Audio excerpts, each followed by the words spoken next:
24শে December Gita পাঠের অনুষ্ঠান প্রস্তুতি সরেজমিনে দেখতে ব্রিগেডে শুভেন্দু অধিকারী।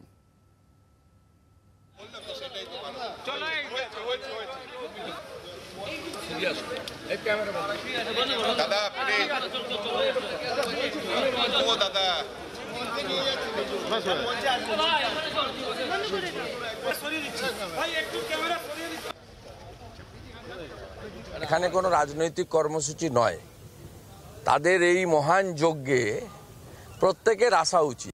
তা স্বাভাবিকভাবে আমি সনাতন সংস্কৃতিতে বিশ্বাসী এবং যারা আয়োজক তারা আমাদের হিতাকাঙ্ক্ষী। গীতা জয়ন্তী যেটা আজকে হচ্ছে উপলক্ষে লক্ষ কণ্ঠে গীতা পাঠ এখানে একটা ঐতিহাসিক কর্মসূচিতে পরিণত হবে। বাংলার আওয়াজ, বাঙালির আবেগ, জি 24 ঘন্টা।